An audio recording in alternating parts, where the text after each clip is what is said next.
Hey everybody, it's your girl Angie. Welcome back to Kiss My Cheeks TV. It is time for a little bit of Kitchen Table Talk Daily. I have two Kitchen Table Talk Daily scheduled tonight. Right now, we're going to get into the Bravo news, a little bit of whatever the channel Basketball Wives come on, but just one Basketball Wives story, then Bravo. And then up next in 30 minutes, me and Ebby Reviews will be discussing the hot topics. I want to say of the week, but really just today, like last night. Instagram was on fire last night and this morning while I was at work. So me and Abby will be here in 30 minutes. Please come back. We're going to have a good time. We're going to talk about Just Hilarious, Monique, Tamar, everything. So 30 minutes. But right now, if I feel a little bit rushed, that's why. I got 30 minutes to get over here with Abby. Let's start with the Basketball Wives, Jennifer Williams and her, I guess it's her husband now, child. This man want to prove his love, and he done got a tattoo of this lady's face on the back of his head. Hey, Lemon Kush Pepper, if I forgot to say hello. What do we think about this? I know y'all want to know what I think about it. I think it looked like Candace Dillard. That's why I put it in the Bravo segment. I'm looking at the picture and I'm like, that looked like Candace to me. That does not look like Jennifer. And she's, maybe it's the angle. Maybe it's the angle of the picture. I don't know. And no shade, Candace. It's a beautiful tattoo. It just don't look like Jennifer to me. I quit watching Basketball Wives many moons ago, around that OG time.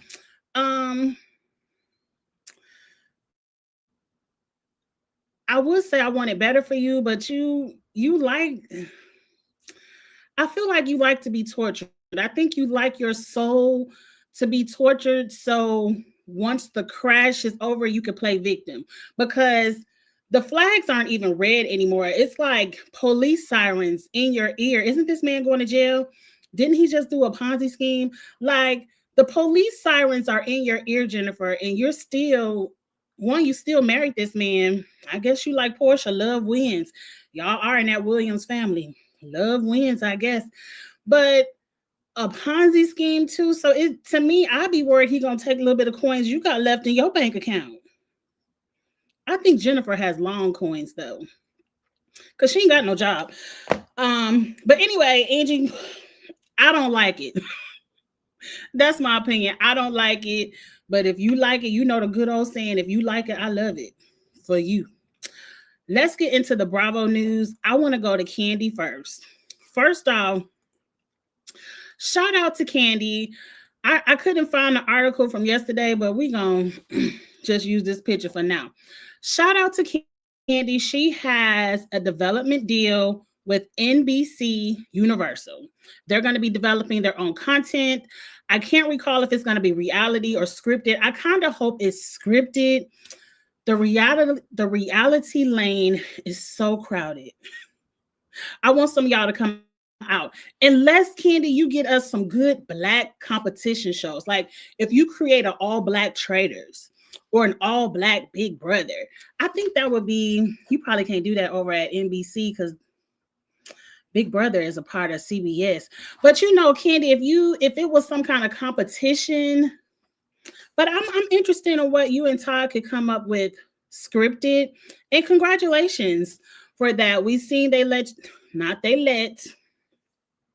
but they purchased a movie. That movie, The Hall Pass, whatever it was called. It was good. I enjoyed the movie, Candy.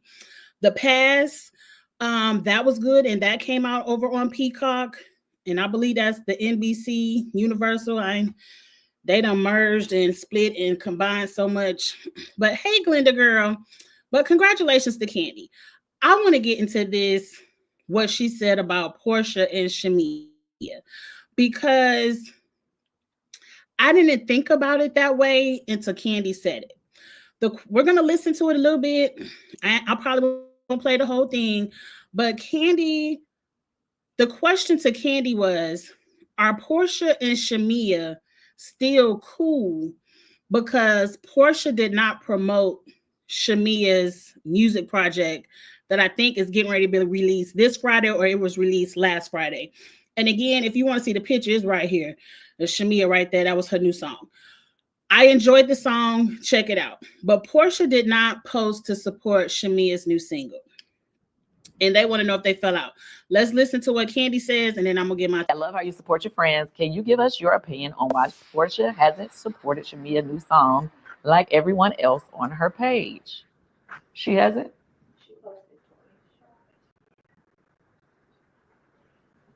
You saying on her show or in her story? Did she post it in her story? Okay, what I think. Okay, I'm gonna be honest. What I think is that they had some issues during the season and they really don't mess with each other like that right now, but they doing the fake. I'm messing with, like, if they're in the same room or in front of the cameras, or if or people are doing press, they're like, oh yeah, that's my girl, but knowing they ain't messing with each other right now. So yes.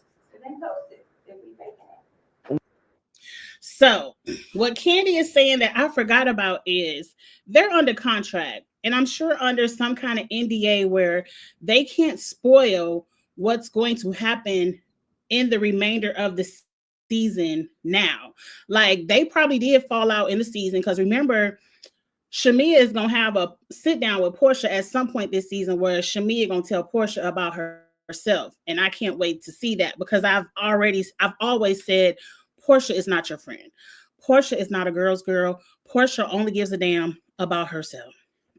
So I forgot about the contract and the NDAs. So, because Shamia was saying something really nice about Portia on Watch What Happens Live, and they say nice things. Like, Portia said something really nice about Shamia, like she deserves all the wealth, but then you're not supporting her single, which isn't required. So contractually, they have to play nice in the media when asked questions about each other, because if they be like, well, F that be, then people gonna be like, well, what happened? Because they friends on, they're ruining the show. And so they're just playing nice right now because we haven't seen the fallout, but that means a fallout is coming. And Shamia, I hope you give it to Portia good, because she's not your friend. She's not your friend. She plays in your face. And Portia is nasty to people when she doesn't feel on top. And right now she lost her African husband. She lost her private jet. So, she might be feeling a little bit nasty right now. Anyway, up next, I want to get into two conversations that Mia had. One, I feel like Mia over on the Potomac is begging to be on Real Housewives of Atlanta. Let's pause for a second. Should I play it or should I pause? Let's play it real quick. Then I'm going to pause. Then we're going to get into the Giselle of it all.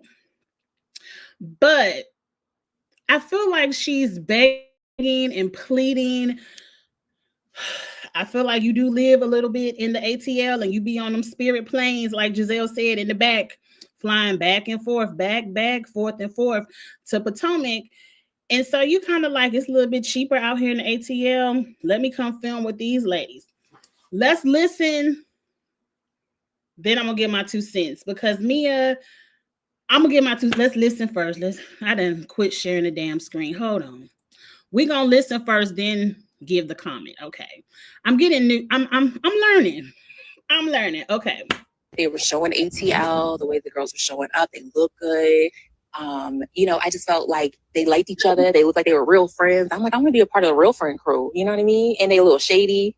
Well, I was catching the shade, but it was cute shade, like real girlfriend shade, right? I was like, all right, my kind of girls. They're bossy, they're mothers, they're business owners. There's no cattiness, no jealousy, except right. We know who you talking about. Okay, but you know, I feel like, no shit, let me not talk about my girl. But it's my kind of crew. You know what I mean? Like the elevation of it all, the glitz, the glam, the aesthetics, the pull-ups, the cars, the houses. Yes, sign me up, you know? Mia. One, let me get my 2 cents in full screen. Mia would fit in by the face. Her face does look surgically plump like everyone else's face over there in the ATL. So you have that. But I don't get glitz, glam, cars, lifestyle. It seemed like once, hey Xavier, it seemed like once G got fired from the little chiropractic franchise, the glitz and the glam from y'all went downhill. So I mean, but you know, ATL, I used to live in Atlanta. I could say this is the city where you fake it, where you make it. And even if you're not faking it until you make it, in the ATL, people just fake it and stunt. These people will have them Benz. They'll have on all the Gucci, Louis, Prada, Fendi, all the Louis Vuittons, whatever them shoes are, stomping with the red bottoms, and they will be living in a studio apartment. So you can't really judge people in the ATL because it's a lot of fronting going on. My comment is, or my question is, you just stormed off the Real Housewives of Potomac reunion. We're going to get into that clip next because that's the next clip, which leads everyone to believe that Bravo is probably going to fire you from Potomac. Can you just get fired or quit and then be like, but hey, let me come over here to the ATL. Like, yeah, you fired me in HR, but let me slide in accounting. Like, doesn't. I think if you get fired from the company as a whole, you can't slide in where you fit in. You fired. You got to go to another company. Like, you need to be tapping on Carlos King door and seeing if you can get over there on one of them Love and Marriages. I don't know. Phaedra did, but Phaedra is still within Atlanta. I don't know. I think Mia Lies would work better in Atlanta. People in Atlanta aren't as uppity and looking down at you by the nose like Giselle, Karen, and the rest of them. I think she can lie better in Atlanta because all of them hoes, not hoes. We ain't mad at nobody. All of them ladies in Atlanta lie. All of them. She would fit right in with Portia, Drew, Kenya. All of them ladies lie. Y'all want to see her in the ATL?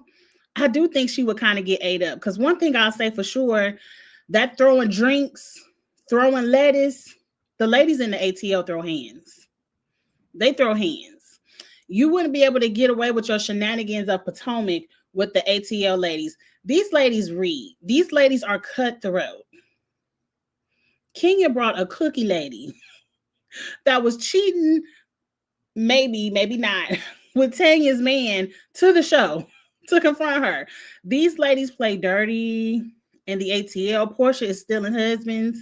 You and Portia could steal husbands together. Look, bring Mia to the ATL. Let's just go ahead and gutter up Atlanta because it is not what it used to be. Go ahead and put it straight in the gutter. Put Mia on there. Let her lie with the rest of them, and let's see what we get.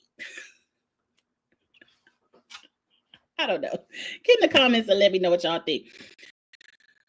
Let's get into she should have slapped Giselle. Look, Mia, you should have slapped Giselle. If not for new, but for old. Giselle play in people's face all day, every day, and she should have been slapped 11 times in these past 9 seasons. You should have did it, but let's see what Mia had to say about that. Let me bring my screen back up. Personally commend you on your growth. Thank you. And a lot of people like to try to keep you in a place where they met you at, Yes. or think that you're still at. But Yes. when I bring this up, I'm only using it as a reference. Mm-hmm. So for knowing you 20 plus years, in any other type of You know, I was situation, about to knock the brakes off of her head, right? You know that, right? We seen that happen. allegedly. So when the growth was to exit. Yes. And let's be real, okay? Can we talk about it? Yeah. And I'm a name drop. Giselle knows daggone well that she would not speak to me that way if there was no security and not the platform. She would get her head knocked off by anybody talking to anybody that way. So the fact that I got up and I was being the bigger woman and I exit left, that let's just be real. Like, who's being real here? She's like, you know, like you're Okay, that's enough. That's enough. Where do I want to start? Number one, let me pull it back up. I'm gonna mute it though. She said, I don't know how to do fake and phony. I would have really knocked her head off. Girl, everything on your body and face is fake on top of your head. From the top of your head, probably down to the nail polish on them big ass toes, is fake and phony. Like, let's start there, Mia. So you know how to do fake and phony. But I will agree with this. Giselle should have been slapped. Giselle would have been slapped. And I do agree that Giselle, look at season 9 alone. Giselle did not have the mouth that she had in seasons past because Robin wasn't there to be her pit bull.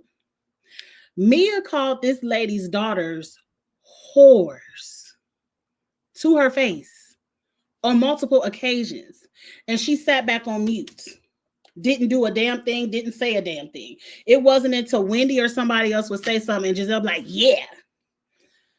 Giselle is very weak-minded. She's not quick with it. She's not a fighter. She's only nasty when Robin, aka her security, or some actual security of Bravo is in the presence. I agree with that wholeheartedly. But I fault you ladies because you could still beat Giselle without putting hands on her because she's not quick with it with the words. That's why she hates Candace so much, because Candace doesn't have to fight her to get her together.